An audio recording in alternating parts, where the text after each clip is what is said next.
వాళ్ళు ప్రతిరోజు ఇదే పనిగా బతుకుతున్న వాళ్ళు ఉన్నారు సార్. కొన్ని ఛానల్స్ ఉన్నాయి, ఇదే పని మీద బతుకుతున్నాయి అవి. మీదొక వీడియో ఈ అంశం మీద, సోషల్ మీడియా అంశం మీద మీదొక వీడియో నేను చూశానండి. ఆ వీడియోలో మీరు చాలా ఎంత బాగా చెప్పారంటే, ఒక మతంలో కొనసాగుతున్న వాళ్ళు ఇంకొక మతం గురించి కించపరిచేలా కానీ, బూతులు మాట్లాడటం కానీ, ఆ దేవుళ్ళని తిట్టడం కానీ, ఆయా మతాలకు సంబంధించిన దేవుడు కావచ్చు, అల్లా కావచ్చు, జీసస్ కావచ్చు, ఎవరినైనా సరే దూషించడం అనేది చేసి అతి కిరాతకమైన తప్పు అని మీరు ఒక వీడియోలో చెప్పారు. నిజంగా అది అద్భుతమైన, చాలా రోజులుగా చెప్తున్నాను సార్ అది. కానీ దీన్ని గవర్నమెంట్ కూడా కొంత మానిటర్ చేస్తున్నట్టు అనిపించట్లేదండి. ఈ రకంగా మతాలకు సంబంధించిన అంశం అనేది చాలా చాలా సెన్సిటివ్. అది ఇలా ఇష్టం వచ్చినట్టు ఎదుటి మతాల గురించి ఈ విధంగా బూతులు తిడుతూ, ఆ దేవతలని దేవుళ్ళని ఉద్దేశించి తిడుతూ, విగ్రహాలు దేవాలయాల గురించి బూతులు తిడుతూ వీడియోలు చేస్తున్నా కూడా ప్రభుత్వం వాటిని తీయించేయటం కానీ, ఆ ఇన్స్ట్రక్షన్స్ కానీ ఎక్కడా కనిపించట్లేదండి. అవునండి.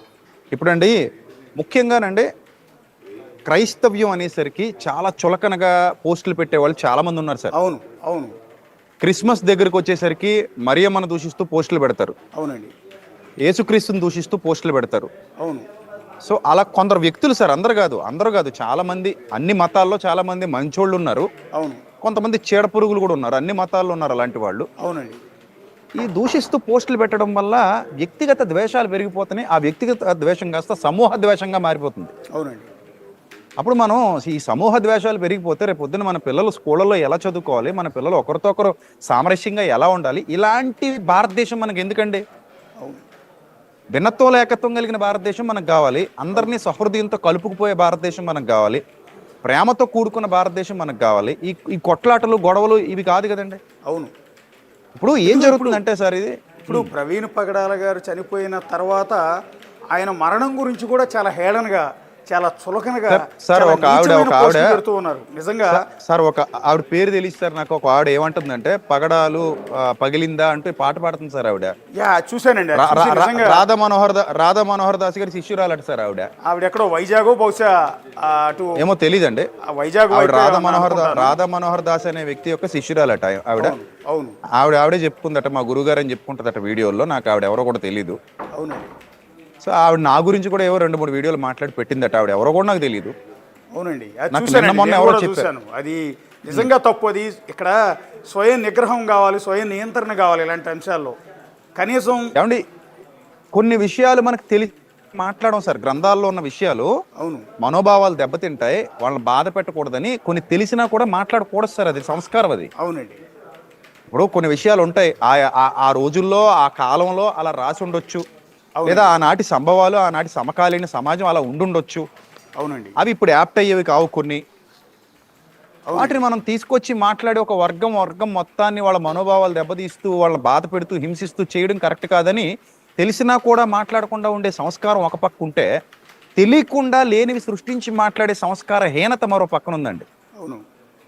దానివల్ల ఇష్యూస్ పెద్దదైపోతున్నాయి సార్. అసలు ఇది ఎంత పెద్ద ఇష్యూ అంటే, ఉగ్రవాదం కంటే కూడా భయంకరమైన పరిస్థితి ఈ మతోన్మాదం అండి. అవును. ఇంకా ఉగ్రవాదమే బెటర్ ఏమో అనిపిస్తుంది మతోన్మాదంతో పోల్చుకుంటే. అవునండి. అంత భయంకరమైన పరిస్థితి చాప కింద నీరులా వేళ్ళూనుకుపోతుందండి. చాలా మంది జీవితాలు ఛిద్రమైపోతాయి. రాబోయే రోజుల్లో చాలా భయంకరమైన పరిస్థితులు మనం ఎదుర్కోవాల్సి వస్తుంది. అసలైన సమస్యల మీద పోరాటం మానేసి ఇలాంటి చిల్లర విషయాలకు మనుషులు అడాప్ట్ అయిపోతున్నారు. రోజు ఇదే పెంట కూడా. మీరు యూట్యూబ్కి వెళ్ళి చూడండి, ఫేస్బుక్ చూడండి, వాట్సాప్ చూడండి, రోజు ఇవే గొడవలు.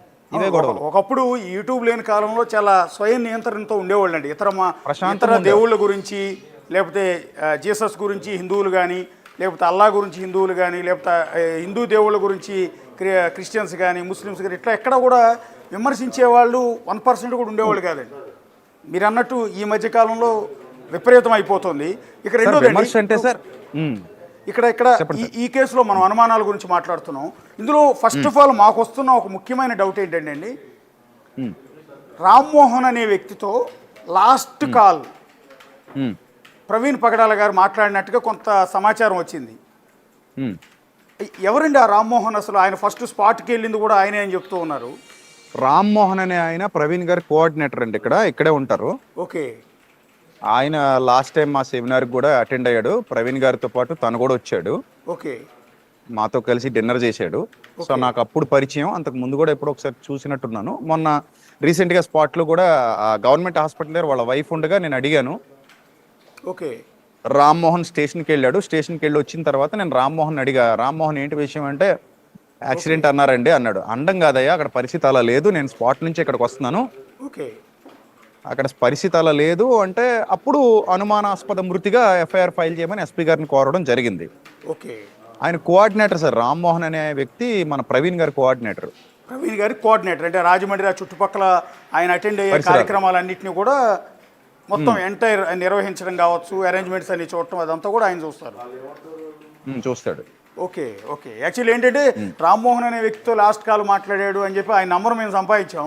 మొన్నటి నుంచి డైల్ చేస్తూనే ఉన్నాం, లిఫ్ట్ చేయట్లేదు. నిజంగా అసలు ఆయనకి ఏమన్నా అయిందా అనుకున్నాం మేము. లేదు, నిన్న ఆయన ఫ్యూనరల్లో పాల్గొన్నాడు కదా, హైదరాబాద్లో ఉన్నాడు ఆయన. ఉన్నాడండి. ఓకే. ఓకే. మీరు మాట్లాడుతున్నప్పుడు అక్కడే ఉన్నాడు ఆయన కూడా. ఓకే. ఓకే. నెక్స్ట్ నేను లైవ్ లో చూసాను. అవునండి. మీరు స్పాట్కి వెళ్ళారు కదా విజయప్రసాద్ గారు, ఫస్ట్ వాళ్ళ కుటుంబ సభ్యులకి వాళ్ళందరికీ సమాచారం ఇచ్చింది మీరే కదా? అంటే కొంతమందికి ఇచ్చానండి, వాళ్ళ మిసెస్తో నేను డైరెక్ట్గా మాట్లాడలేదు. ఓకే. అక్కడ ఉన్న కొంతమందికి నా ద్వారా సమాచారం వెళ్ళింది. చాలా మంది నన్ను కాల్ చేసి కాంటాక్ట్ అయ్యారు.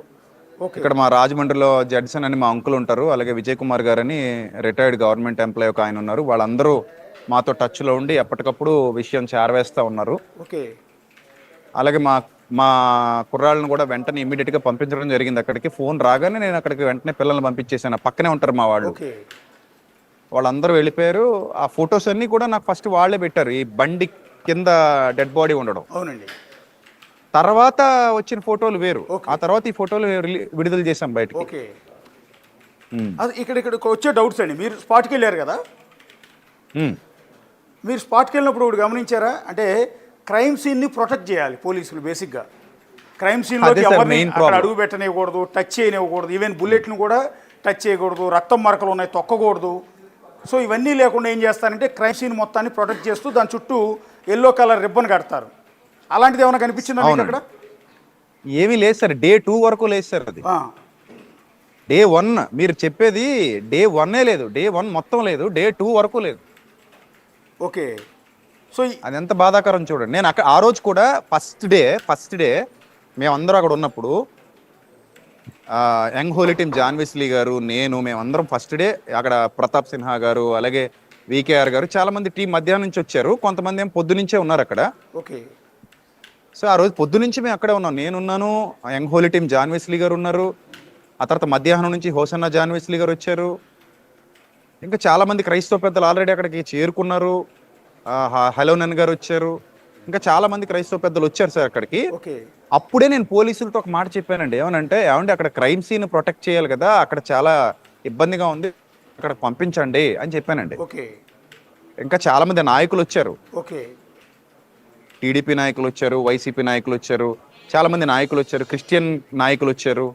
వాళ్ళందరూ వచ్చినప్పుడు కూడా నేను ఈ మాట అన్నాను, ఏమండి మనం అక్కడికి వెళ్దాం, ఎక్కడికి వెళ్దాం అంటే ఆల్రెడీ అక్కడి నుంచి వచ్చాను, అక్కడికి వెళ్ళి ఉపయోగం ఏమీ లేదు. సో అక్కడ ఆ క్రైమ్ సీన్ని వీళ్ళు ప్రొటెక్ట్ చేయాలి పోలీసులు అంటే, ఇద్దరు పోలీసులు వెళ్తున్నారన్నారు. సాయంత్రం మళ్ళీ 4-5 అయ్యాక మేము వెళ్ళాం, ఒక్క పోలీసు లేడు అక్కడ, క్రౌడ్ మొత్తం ఇష్టం వచ్చినట్టు తిరుగుతున్నారు. అవునండి, కొంతమంది బైక్ బట్టి లేపి దాంతో ఫోటోలు దిగుతున్నారు, కొంతమంది ఇష్టం వచ్చినట్టు. అసలు సాయంత్రం 5 గంటలకండి ఇది జరిగింది, సాయంత్రం 5 గంటలకి. ఓకే. డే 1 సాయంత్రం 5 గంటలకు కూడా ఎలాంటి చర్యలు అక్కడ జరగలేదు, తీసుకోలేదు. ఓకే.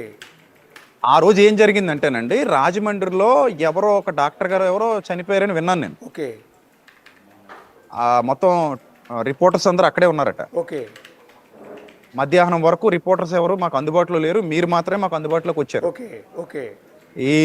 ఈ మీడియా ముఖంగా మీకు మా నిండు ధన్యవాదాలు. ఆ విషయంలో మీరు చాలా సపోర్ట్ చేశారు ఈ విషయంలో. సో అప్పుడు ఆ తర్వాత మీడియా వచ్చిన తర్వాత మీడియాలో చెప్పాము మేము, ఇలా అక్కడ ఎవరో ప్రొటెక్ట్ చేయట్లేదు, మరి పోలీసులు వెళ్ళలేదు. పోలీసులు కూడా చెప్పాము, ఏమంటే అక్కడ ఏదైనా చూడండి, క్రైమ్ సీన్ మీరు చాలా జాగ్రత్తగా చూడకపోతే ఎలా పడితే అలా గత్తర చేసేస్తారని చెప్పాం. అలాగే అయిపోయింది అక్కడ. ఓకే. ఇది అసలు రెండో రోజు అనుకుంటా, అంటే యాక్చువల్లీ జరిగింది ముందు రోజు నైటు రాత్రి 11:30 తర్వాత ఇన్సిడెంట్ జరిగినట్టుంది కదండి? అలా అని వాళ్ళు చెప్పారు సార్, ఆ నైట్ ఇంకా ఉదయం వాళ్ళు చూపించిన సీసీటీవీ ఫుటేజ్ లో ఆ టైమింగ్ చెప్పారు సార్ వాళ్ళు. అవునండి, అంటే ఉదయం వరకు అదే నమ్మాల్సి. ఇన్సిడెంట్ జరిగిన ఉదయం వరకు ఎన్ని గంటల తర్వాత అంటే ఏ సమయానికి బాడీని ఐడెంటిఫై చేశారండి? అంటే నాకు ఫోన్ వచ్చింది 8కి వచ్చింది సార్.